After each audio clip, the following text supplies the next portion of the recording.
Hello everyone, welcome back to my channel. My name is Taylor. Today I thought I would share with you all the books that I read in April. I keep forgetting what month it is. But yeah, I read 11 books in April, so I'm really happy with the turnout. I didn't think I'd get this much read, so yeah. And I did participate in the 24-hour Dewey's readathon. I said that backwards. I don't know where my head's at anymore. The Dewey's 24-hour readathon. I participated in that, so that kind of boosted up the amount of books I read as well. But without further ado, why don't we just jump right on in. So in no particular order, the first book I have here is The Bass Rock by Evie Wyld. This was so good. This was without a doubt. I think I gave it 5 stars, and if I didn't, I should have. It's amazing. It has stuck with me since I read it. This is about 3 women across 3 different time periods. One is in the, I think, 18th century, one is just after World War II, and one is present day.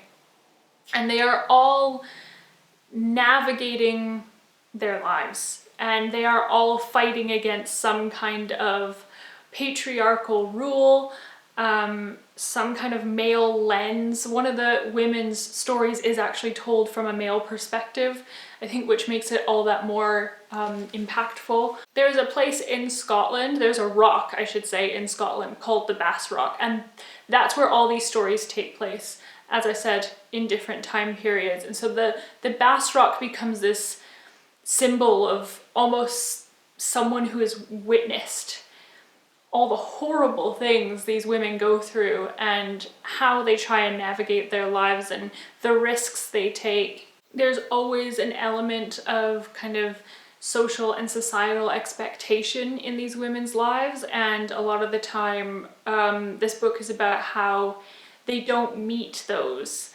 and what the impact of that is, because there's always a consequence to that. I do have a fairly thought out written book review that I'm going to be putting up on my blog very soon, so that will be my blog is always linked in the description box, but that will be also linked from Instagram when that goes up. But this is excellent. If you haven't read it, please do. I've not read Evie Wyld before, so I will definitely be picking up more of her books now that I've read this one, because I just think her style of writing is insane. Like, it's just so, it's so good. It is so good. So definitely pick that one up if you haven't. I also read this month Miracle Creek by Angie Kim. This was another nearly 5-star read for me. I think I gave it like 4.5 because it was so good. This is kind of like a thriller mystery book, but it's very different from your typical thriller or mystery. It deals with a Korean American family. Is it Korean or Japanese? I'm so sorry if I got that wrong. It doesn't say anywhere if it's, well, it doesn't say in the blurb or anything if they're Korean or Japanese. So I massively apologize. I believe they're Korean. Yeah, an Asian American family anyway who has moved to Virginia to start what they call the Miracle Submarine.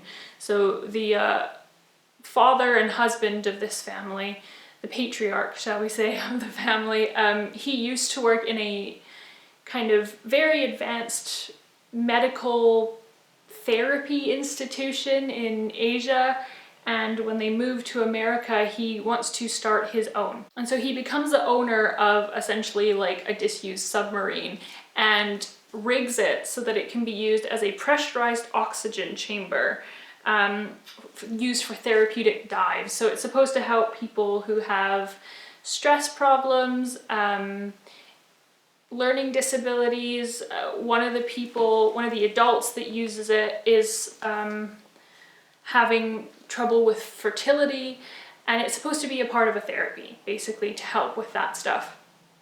But the way this works is that it kind of works backwards. So you find out the big tragedy like right at the beginning, and it is the working back through that tragedy through the process of the trial. So someone is accused of committing a crime, And through the trial, we learn more about what actually happened and the secrets that each of these people hold, and eventually at the very end, you find who did it. And it's so good.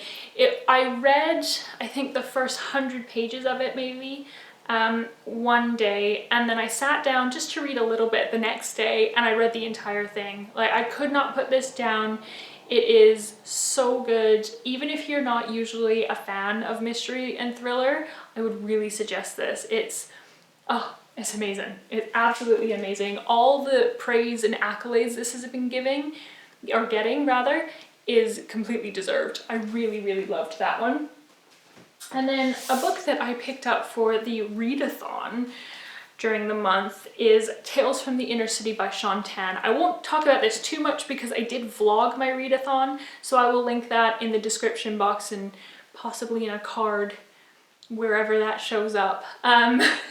But I picked this up because it's been sitting on my shelf for a while, and it's kind of a graphic short story collection. So all the short stories have something to do with animals and nature and how modern society has destroyed that, but also like how we interact with it and how it helps us, and in certain ways how we've connected with nature. So equally how we've destroyed it, but also how we've been trying to save it. I have a cat hair on my face. Excuse me. That's what you get when you own 2 cats. So yeah, I mean, the book is stunning. It's absolutely gorgeous. The stories are really, really well written. I was really impressed. This was by far the most successful, here's an illustration. This was by far the most successful read of that readathon for me. And I can see myself coming back to this over and over again. So if you haven't checked out this one, Sean Tan also wrote The Arrival, which, I mean, years ago was huge on BookTube, like absolutely massive. It's still really popular as one of his books, and I haven't read it. There's no words. It's a graphic novel with no words. I don't own it. I haven't read it, but it's amazing, and it's supposed to be absolutely heartbreaking and tear-jerking. So if you're in the mood for that, I would definitely suggest that one. Another readathon read is the 4th book in the Nancy Drew series, the classic Nancy Drew series, The Mystery at Lilac Inn. Like I said, I read this in my vlog, so I won't say too much. It was okay. It wasn't my favorite Nancy Drew that I've read, but I read it in like 2 hours. So it was good for a readathon, and it's another book off my TBR shelf, and I do really like the illustrations. People forget these Nancy Drew books like have illustrations in them, but they do. They're like the woodcut illustration. I don't know if they're actually the woodcut ones, but I just love them. And the font is huge. So they're a really good quick read, and these are mostly nostalgia reads for me. I grew up reading Nancy Drew. That was kind of my introduction to being a big reader as a kid, and getting into mysteries and thrillers and Agatha Christie and all that. These were my gateway. So yeah, they're mostly nostalgic. There's a lot of problematic stuff in Nancy Drew.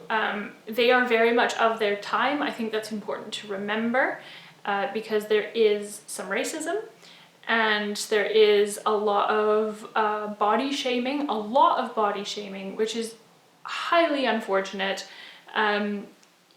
So I enjoyed them, but I recognize that there's a lot that, you know, really shouldn't be said or done, especially in a kid's book.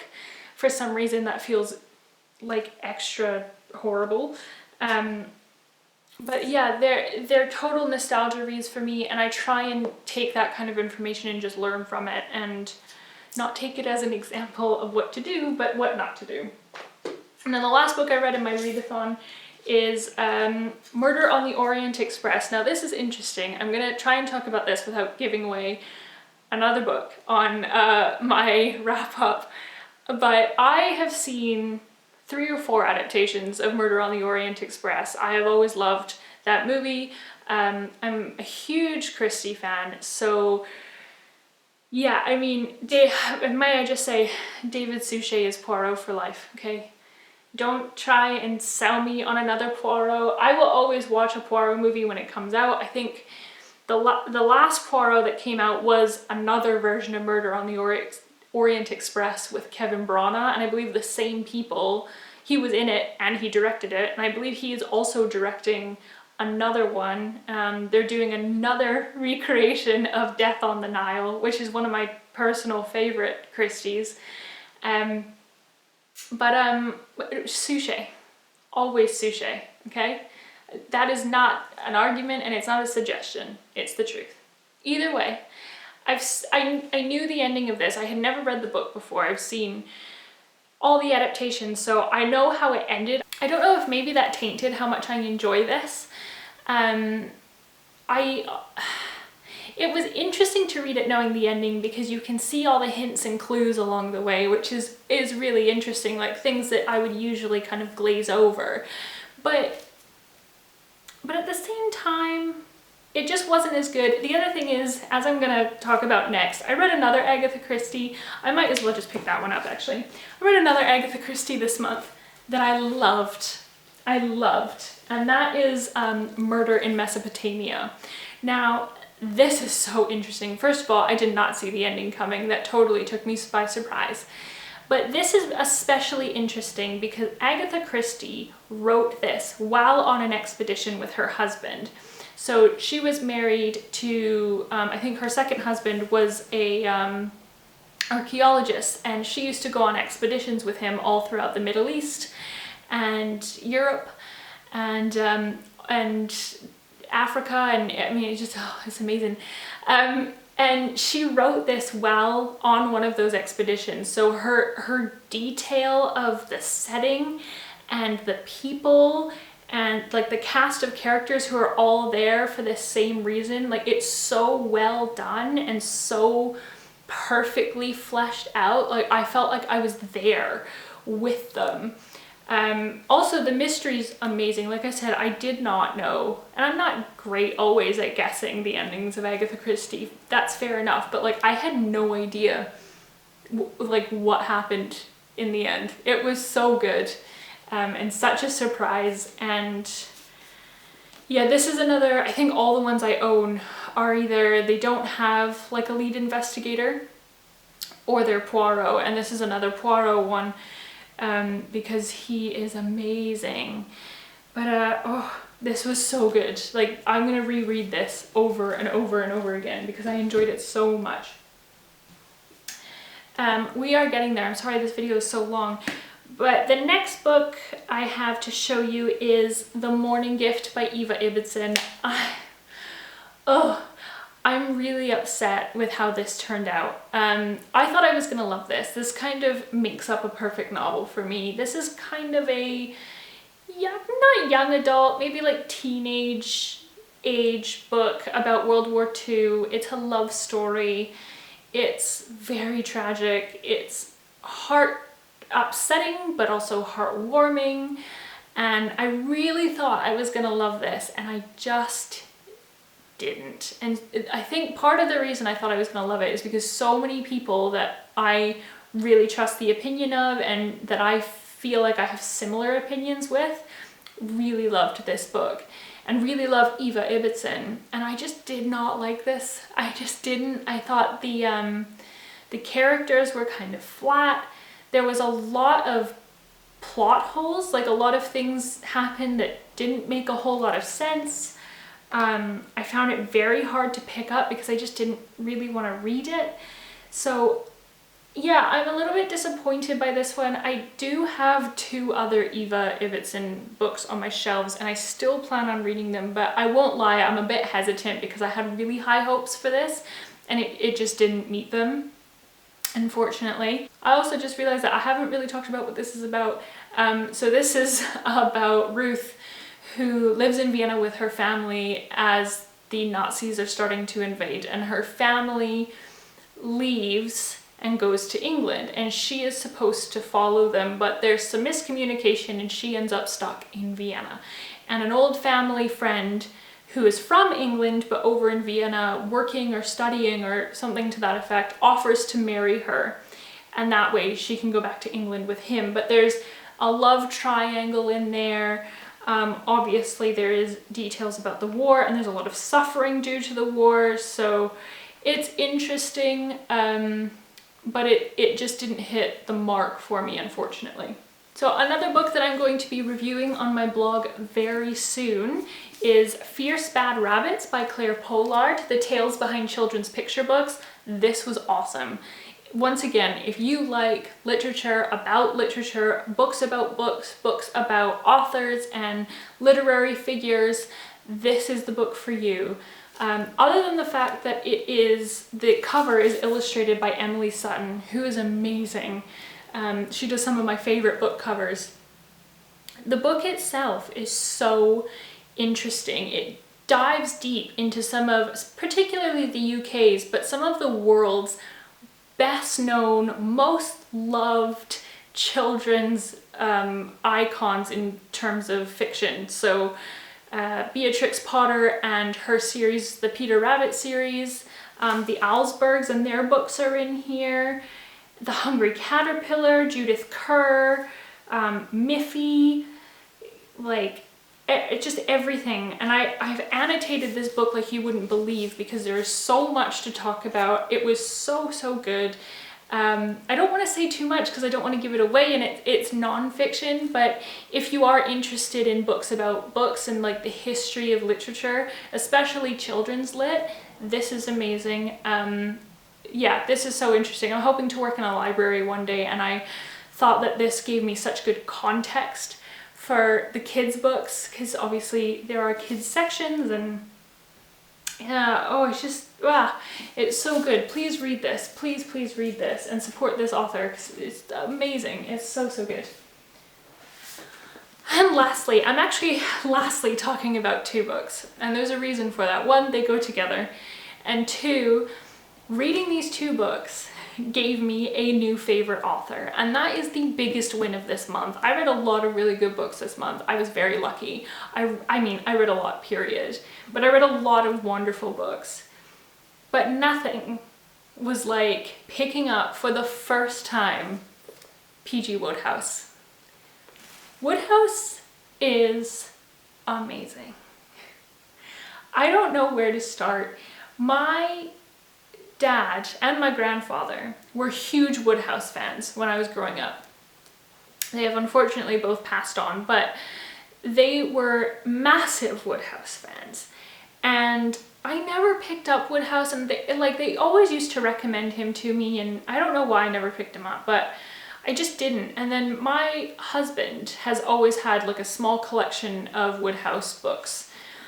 And I think everybody really needed something light and funny and just easy in the way that it doesn't, it's not emotionally taxing to read. And so my husband passed to me okay, I'm gonna see if I can say this, the Inimitable Jeeves. Yeah, the Inimitable Jeeves. And that was the first one I read, and oh my god, I mean, to say that I was like bowling over laughing, like tears in my eyes kind of laughing, is an understatement. I cannot wait to read all these books. I want to read everything Wodehouse has written. There are these really beautiful, I don't know who publishes them, I can't remember, oh, that's really gonna bother me, but there are these really beautiful hardback editions of the Wodehouse books that I just have to start collecting. These are amazing. If you need something light and funny and airy and something to lift up your spirits, especially right now, please pick these up. I tell you, it is the best thing you can do for yourself is to pick up a Wodehouse. You will not regret it. You will not. This is definitely a new favorite author. I can't get enough of Wodehouse. I will never have enough Wodehouse. So if you've made it to the end of this video, congratulations. That was a long one. I talked a lot more than I anticipated, but I hope you enjoyed it either way. I'd love I would love to know what you read in April. I know that we're kind of getting into May now, so I'm a little late with these videos, but I hope you enjoyed them nonetheless. I hope you're keeping well. I hope you're doing things that make you happy. If you're like me, then you're trying to be creative. You're also sleeping a lot and playing a lot of Animal Crossing. So whatever makes you happy, I think right now is the time to focus on it, whether that's books or something else. I know a lot of people are struggling with their reading right now, and I think that we all just have to be really kind to ourselves. You know, if you have a month where you read 11, 20, 50 books, that's great, but if you can only get through one, and if you can't even do that, that's also fine. It is difficult, so everybody just be really gentle with themselves. But yes, please tell me what you read last month. Tell me what you're hoping to read this month. I am enjoying being back on YouTube and making videos, so even if you're not reading anything and you don't care about books, leave me a comment down below because I'd love to chat. I think it's important to keep up communication right now, and I will see you in my next video. Bye guys.